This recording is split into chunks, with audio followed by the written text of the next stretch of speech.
Hello everyone, Dave Weems here, and today we are playing Segasonic the Hedgehog as part of my quest to 100% every Sonic game. Except for not 100%ing this one. So, the thing is, this is another kind of obscure arcade game, and like with Flicky and with, what was it, Waku Waku Car Patrol, I'm not really going to try to get super good at this, especially because this game requires a trackpad, and the only way I would have been able to obtain said trackpad would be to pay $1,000 to get this thing working, and it's just like, you know what, I don't feel like doing that. Your boy isn't made of money. Surprise, surprise. I am not, believe it or not, secretly Mr. Beast. Believe it or not. You know. Another thing to note, of course, is that this is the Japanese version. I tried, guys. I tried for days. I cannot, for the life of me, find the English version of this game for anything less than $1,000. So, here we are. We're playing the Japanese version instead. We're going to try to get as many rings as possible, but I'm pretty sure... Whoops. Yeah, I'm pretty sure 100% completion for rings in this would require a player too, so that's the other reason we're not really too worried about 100%ing this one. That and the trackpad thing, so it is what it is. We'll just keep dodging the lava here.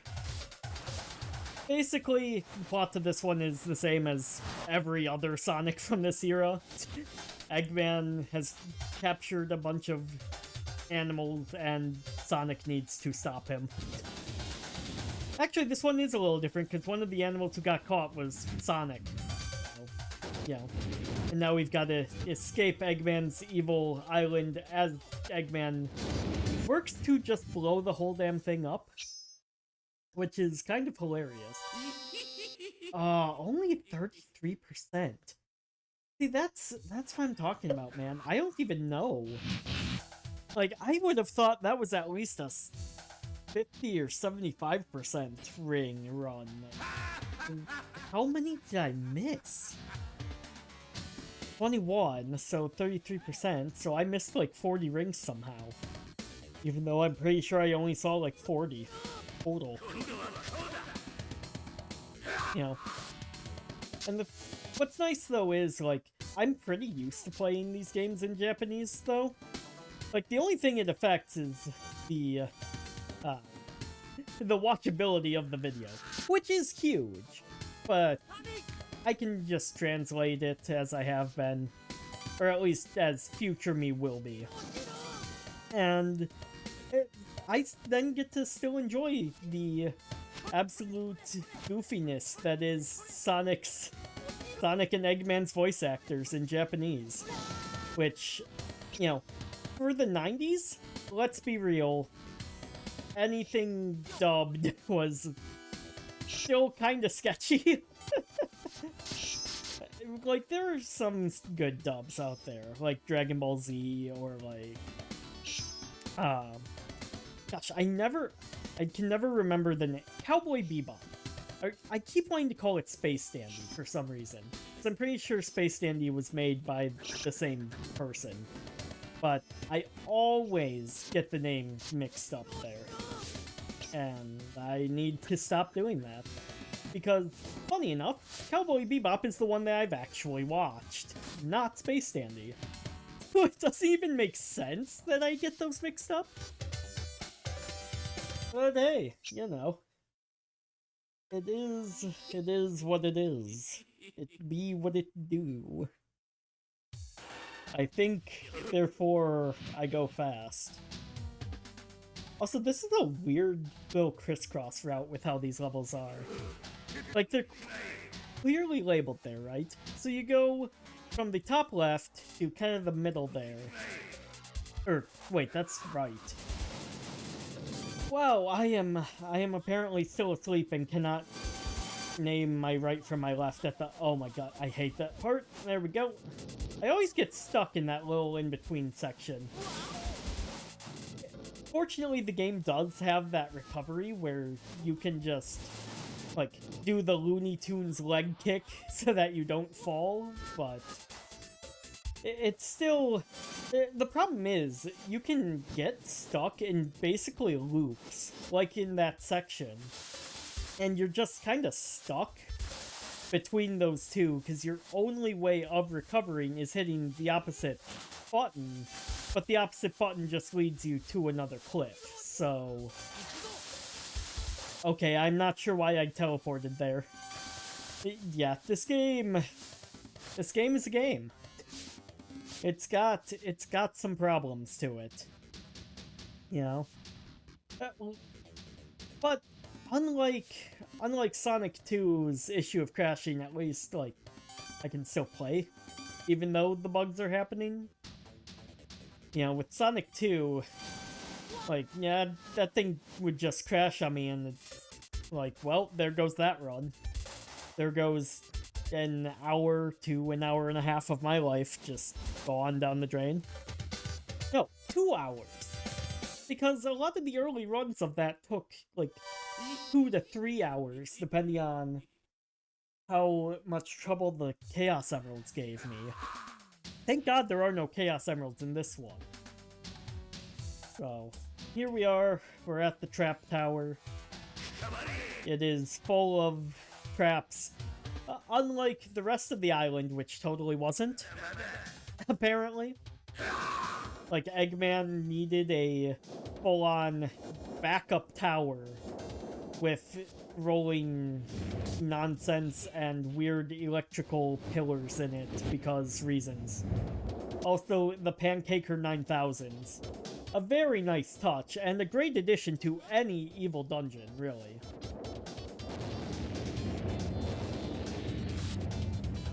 You know, I haven't really commented much on the music in this one, because I haven't really heard it much over the sound effects. Like, the audio mixing of this game is a little weird. The voice and the, oh, nice. Just get knocked off the ledge there. Perfect. The voice and the sound effects are both much louder, I've noticed, than the music. So it's a little hard to hear over everything just exploding constantly in my ears all the time. Like, I've had to turn this game down on my end twice. Because this is the third run, you know? Like, for my purposes, even though I'm not showing them, I did playthroughs with the other two characters, Ray the Flying Squirrel and Mighty the Armadillo. Basically, Proto Tails and Knuckles, even though Tails was already a thing, so I'm not sure. I assume it's because they didn't want to animate Two Tails while he was running, because Ray and Mighty both have the exact same animations as Sonic. Like, all three characters play the exact same, which is why I'm not bothering showing all of them off. Even though I did play as them for my purposes. Oh, come on. Catch the thing? Yes! I had a lot more trouble with that last time. There we go. There we go. We're doing it. We're doing work. No, excuse me. This is some, like, Indiana Jones nonsense, except I don't even get treasure at the end. Like, where's my Temple of Loot, Sega? I guess the treasure was the friends we made along the way, who will be ditched for the next game, because no one cares, and better characters were introduced. Well, actually, so, okay, Ray never comes back in a Sonic thing ever, right? But Mighty, so you gotta line yourself up here properly. It's very annoying. You know, I wish I had gotten it on camera. I basically one-shot this not boss. Well, I mean, it is kind of a boss. It's basically, oh my god, just get me out of the thing. And I'm not sure how I one-shot it last time, but, you know. It is what it is. There we go. Yeah, somehow that explosion played immediately last time, because this game is a wonderfully buggy mess. Oh, yes, where was I? Ray and Mighty. Yeah, so Mighty actually comes back in Knuckles Chaotix, which is Knuckles' little spin-off game from 1995, I believe it came out. I'm actually looking forward to playing that one again.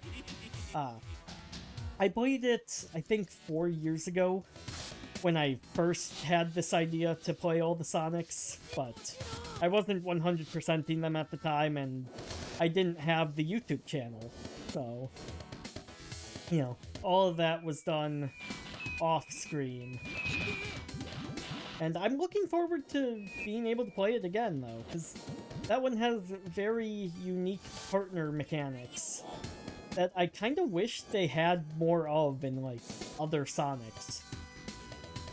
Because basically, you're chained to your player 2. So you've got to work together to use your momentum to swing upwards in some cases, or to make yourself spin dash faster. And that, to me, is really cool. Oh, come on. What even are these stupid things? Like, oh, whoops. Huh. Okay, I accidentally hit the button for player 2, so... Welcome to the party. Oh, I'm just gonna be stuck until player 2 gets wrecked here, aren't I? That sucks. I've gotta kind of... I've gotta pull Ray along here.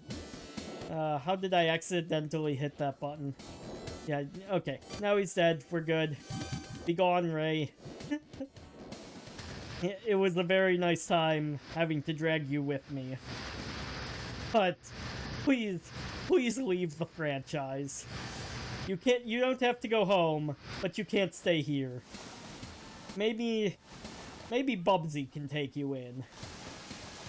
God, I hate this section. You always get left on, like, the edge of the platform. So, you don't have anywhere to recover from. Because you just get stuck in that loop, right? And the only nice thing is, the waterfall, like, follows you for some reason. So, as you're getting dropped off at the same spot, you are still moving along, and thus you can basically brute force it, which is something I always have to do for that section. Maybe it'd be easier if we somehow had the trackpad, but yeah. It is what it is. I think I've said that like 3 times now. Probably turn a drinking game into all the times I, like, just blank out mid-sentence and then go to finish it, or say something along the lines of, it is what it is. Come on, Sonic. Come on! Okay, and there we go. Wild Waterways cleared. Thank God. I never have to play that section again. Holy crap. Ugh. Yeah, I mean, the game is still fun, but it definitely has its issues. Like, I would say the first few sections and the last one are definitely a lot more fun, whereas Wild Waterways, being that it is the water level and has that stupid platform section, it is definitely the weakest level. Although it is probably the only 90s water level I think I've ever played where you don't have to worry about your breath, which is really nice.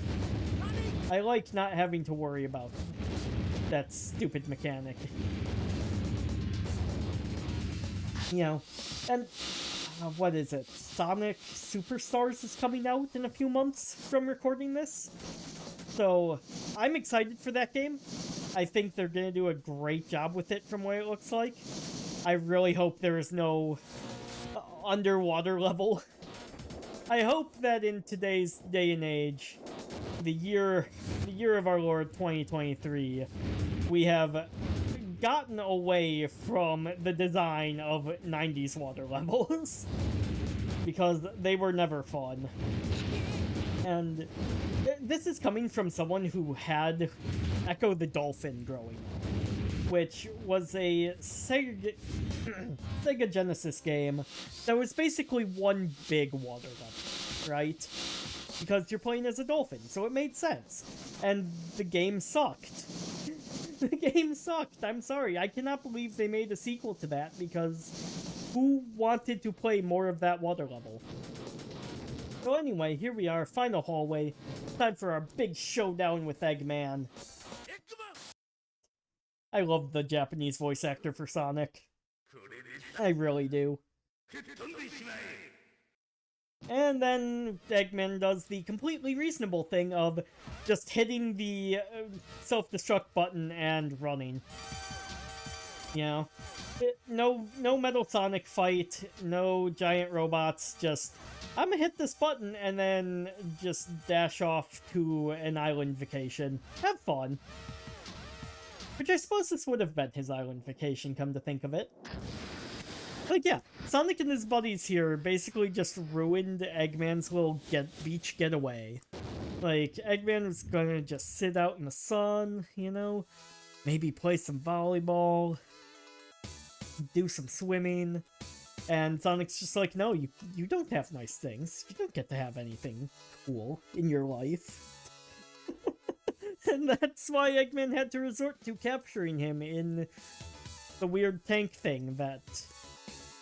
I hope that comes back, but I get the feeling we won't be seeing anything like that again. Which is a shame, because that was a cool design. You know? Like, there's a lot of good shit here.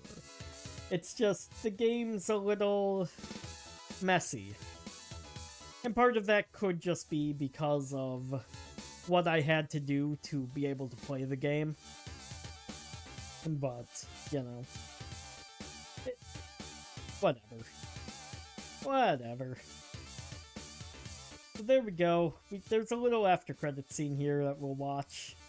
As Eggman got into his hovercraft thing. What in the world did he say there? Sonico Nanyo? Anyway, down into the drink he goes. And now it is time for the greatest. Oh. Oh, I didn't even rank that time. You know what? That's okay, because 12th place is ass because of previous practice recordings for this. And at the end of the day, that's what matters. So, that's it. Thank you guys for watching. We'll be back with Sonic CD later this week. Have a good one.